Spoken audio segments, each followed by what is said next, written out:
Have you ever heard of a remote, forgotten island in the middle of the Pacific Ocean? A place where 48 descendants of former mutineers live without shopping malls, hospitals, or even banks.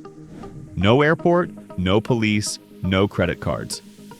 Here, you trade fish for fruit, speak a secret language, and have absolute trust in your neighbors.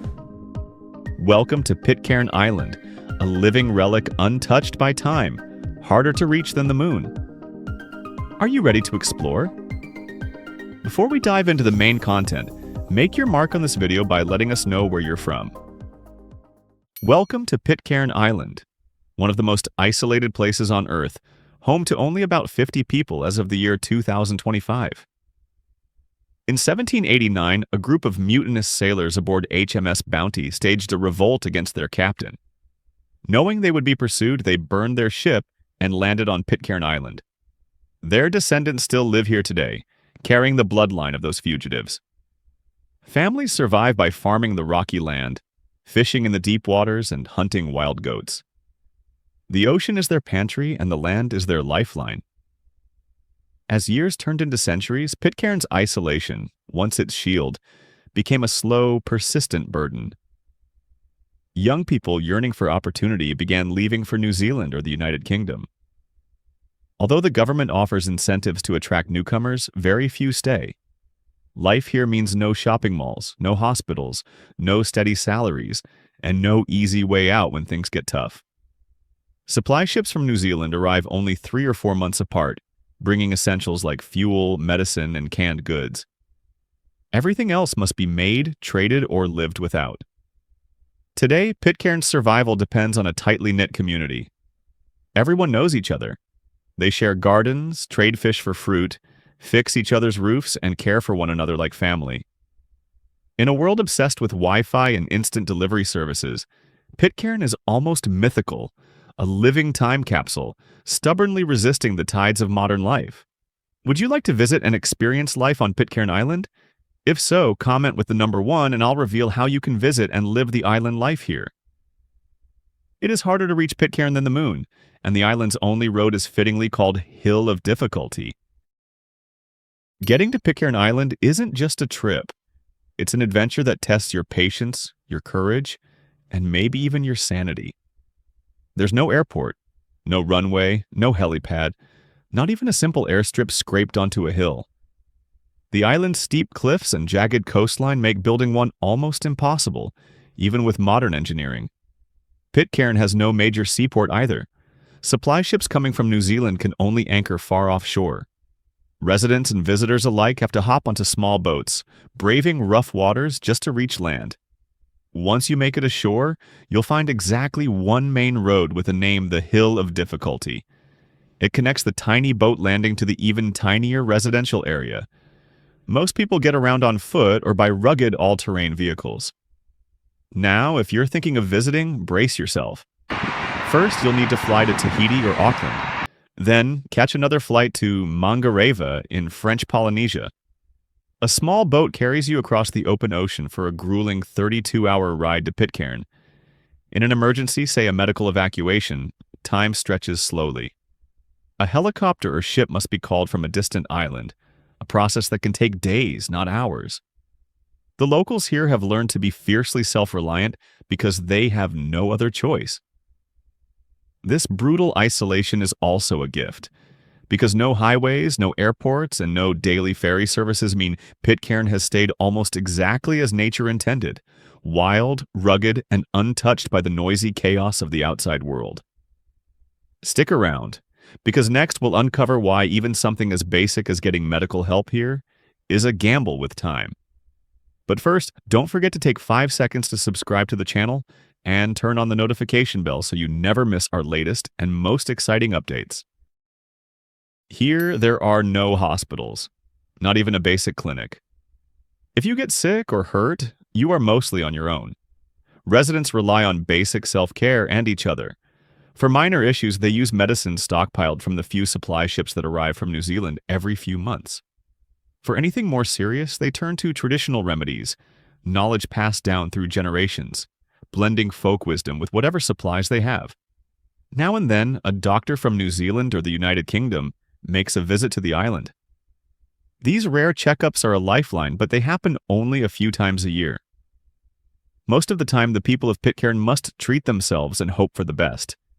And when emergencies strike, patients must first be carried by small boats to offshore ships, or wait for emergency evacuation by helicopter, requested from New Zealand or the British Coast Guard. But help is never instant. It can take several days to organize a rescue depending on the weather.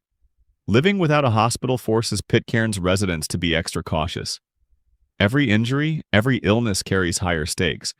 But strangely, this danger has created something beautiful too, a bond of trust and self-reliance that runs deep. Here, your neighbors are your nurses, your healers, your safety net. Dive into the fascinating story of a language spoken by fewer than 100 people on Earth, a secret tongue born from mutiny, love, and survival in the next chapter. On Pitcairn Island, residents speak Pitcairn, a rare blend of 18th century English and Tahesian. It's a living relic, passed down from the crew of the HMS Bounty and the Tahitian women who joined them on this remote island. Pitcairn bends grammar, twists words, and borrows phrases directly from two cultures separated by thousands of miles. You might hear someone say, "We gwen down a bottom fish," meaning we're going down to the sea to fish. To outsiders, Pitcairn sounds familiar yet strange, like a language frozen in time. Its roots lie in pure adventure, sailors escaping naval life, creating new words for an existence few had experienced before. Over time, those words evolved into a true language, a unique bridge between Europe and Polynesia, survival and home. But today, this rare language is slowly fading away. Most Pitcairn Islanders now also speak Standard English, especially when dealing with visitors or official matters. Yet among themselves, Pitcairn still lives on, in jokes, songs, and everyday village chatter. The Islanders have launched preservation efforts, recording conversations, creating Pitcairn English dictionaries, and teaching younger generations. However, with fewer than 50 permanent residents left on Pitcairn, preserving the language is a race against time. Do you think Pitcairn's unique identity is strong enough to withstand the test of time and change? Feel free to share your thoughts with us in the comments below. Next, we'll explore life without banks or credit cards, where old-fashioned bartering keeps the tiny economy alive, and trust is more valuable than gold. On this remote island, you will not find ATMs, credit card machines, or mobile banking apps. If you want something, you pay with physical cash, or even better, you trade. Need fresh vegetables? You might offer up a few pounds of freshly caught fish. Need some fuel for your generator? Trade a bag of homegrown fruits. Cash is limited because supply ships from New Zealand only come a handful of times each year. Islanders must plan ahead, placing orders months in advance and paying through indirect banking channels based overseas. Tourists must either bring all the cash they need and hope it's enough, or arrange prepayments through banks in other countries before even setting foot on the island. If you forget, there is no easy way to fix it. No emergency wire transfers, no credit card swipes. Yet, despite these challenges, Pitcairn's people have created something rare, a trust-based economy. Neighbors trade what they have and share what they can. This barter system is not just survival, it is culture. It forges relationships, teaches patience, and keeps the community tightly woven together. Money matters less than your skills, your generosity, and your reputation. Stay tuned, because next, we'll explore the island's minimalist government, where 6 elected leaders keep order without police, courts, or complicated bureaucracy. With fewer than 50 residents, Pitcairn runs on a community-driven government system, unlike anything you will find elsewhere. At the heart of it all is a tiny island council, just 6 elected members, led by a mayor who oversees general administration. But with so few people, titles matter less than action. Here, it is common for one person to wear many hats. Today's council member might also be tomorrow's mechanic, tour guide, gardener, or even emergency medic. Governance is not a career, it's a shared duty. There is no dedicated police force, no courts, no endless paperwork. When disputes happen, they are resolved the old-fashioned way, through open discussions, community meetings, and mutual agreements. Decisions are made face to face, not behind closed doors. This minimalist model strips away the usual layers of bureaucracy. It forces people to rely on trust, responsibility, and cooperation. Every voice matters because every hand is needed to keep life moving forward. Whether it is protecting the island's fragile environment, organizing supply deliveries, or preserving ancient traditions, everyone plays a vital role. It is not always easy. It demands patience, compromise, and real connection, qualities that are getting harder to find in the outside world. But on Pitcairn, survival has always depended on community first. Without it, life here would simply unravel. Coming up next, electricity on Pitcairn, why the island still goes dark at night, and how life adapts when the lights go out. Here, electricity is precious. There are no large power plants humming in the background. Instead, the island relies on solar panels and diesel generators to keep the lights on, but only for a few hours each day. Because Pitcairn is small and its population tiny, fewer than 50 people as of 2025, building a modern continuous power grid simply isn't possible. Power is rationed carefully with strict cutoff times, especially at night. After sunset, many households return to the old ways, using oil lamps or small solar-powered lights to navigate the evening hours. Daily life is shaped around energy conservation. Need to charge a battery, run a washing machine, or even bake bread. You plan it for daylight hours when solar panels are working their hardest.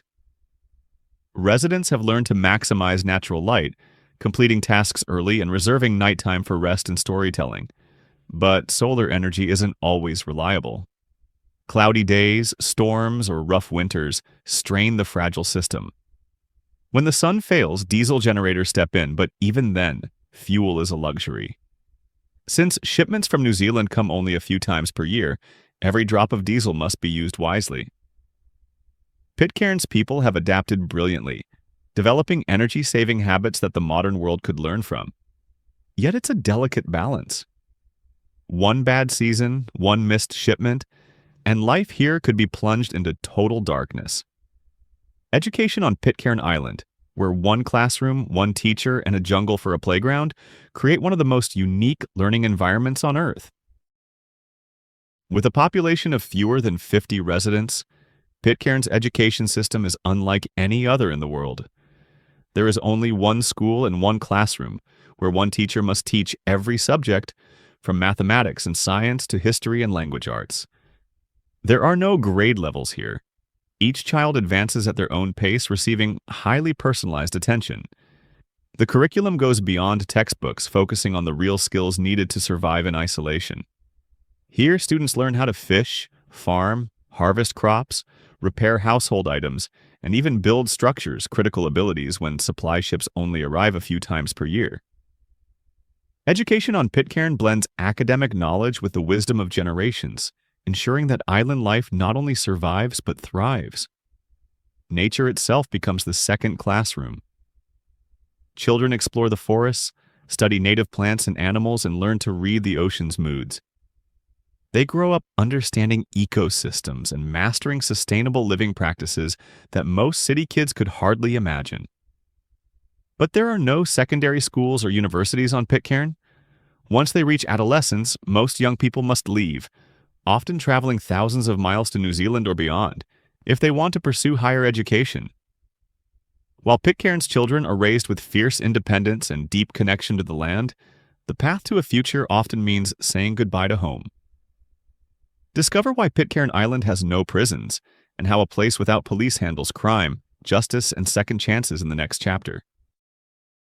On Pitcairn Island, the idea of a prison seems almost laughable. There are no prisons here, no police stations, and most days, no crime to speak of. In a community of fewer than 50 residents where everyone knows each other's family, history, and daily struggles, trust is not just important, it is survival. When disagreements arise, they are handled the old way, face-to-face conversations, open dialogue, and community meetings. Instead of harsh punishment, solutions focus on restoring trust and repairing relationships. The Island Council, made up of local elected members, steps in only when needed, often choosing corrective actions over formal trials. For rare, serious offenses, the process changes. Those cases escalate beyond the island's shores and the offender may be sent to New Zealand for trial. But for the most part, Pitcairn's unique social fabric, built on shared hardship, deep traditions, and mutual dependence, keeps peace without the need for sirens, cells, or courtrooms. Everyone knows if you break trust here, you are not just breaking a law, you are risking your place in the only community you have. Up next, the smallest post office you have ever seen, where one person keeps an entire island connected to the outside world, one handwritten letter at a time. Tucked away on Pitcairn Island is one of the smallest post offices in the world, and it is run by just one person. In this tiny building, the island's lone postal worker does it all, receiving letters, processing packages, and selling the island's most famous product, rare, beautifully crafted Pitcairn stamps. They are miniature works of art, often depicting the island's rugged cliffs, lush forests, and the legendary story of the HMS Bounty mutineers. For collectors around the world, Pitcairn stamps are prized treasures, tiny windows into a life most people will never experience. In fact, stamp sales remain an important source of income for Pitcairn's economy. Because the island's population is so small, fewer than 50 residents, the post office only opens on certain days. But whenever it does, it becomes a vital bridge to the outside world. Every letter sent carries a piece of Pitcairn's identity, stamped by hand and sent across oceans to distant shores. For travelers lucky enough to visit, owning a Pitcairn stamp is more than a souvenir. It is a symbol of resilience, history, and the quiet strength of a place forgotten by time. Despite supply shortages, isolation, and modern pressures, Pitcairn's people have preserved their traditions for generations. Their post office, modest as it is, stands as a proud reminder of what it means to stay connected, even when the rest of the world feels impossibly far away. We've explored 10 amazing facts about this island. If you enjoyed the video about Pitcairn Island, don't forget to hit the like button and subscribe to my channel. Your support is the driving force that helps us continuously improve and bring you even more engaging content. Thank you, and see you in our next travel documentary. We are so glad you are with us today. Please leave a comment, like the video to support us, and subscribe for more videos. See you soon.